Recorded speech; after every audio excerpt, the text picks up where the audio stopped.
Sekjen Perbasi Nirmala Dewi dinobatkan sebagai tokoh perempuan di dunia olahraga oleh salah satu lembaga di Palembang dan menerima penghargaan dalam kategori tersebut.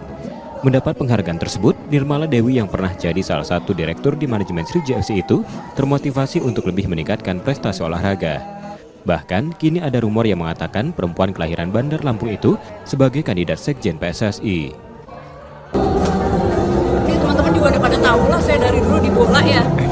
Kan udah sering dengar juga ya, kiprah saya di Sriwijaya di SFJ dulu. Ya rasanya sih bukan sesuatu yang aneh buat saya, bukan sesuatu yang baru.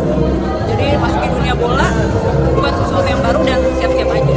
Siap-siap aja. Yang penting ketumnya mempercayakan. Kalau nggak biar kita siap gimana, kalau ketumnya nggak percaya gimana coba? Kini ia masih fokus pada pengembangan olahraga basket nasional untuk mempertahankan medali emas yang dipersembahkan tim basket Indonesia.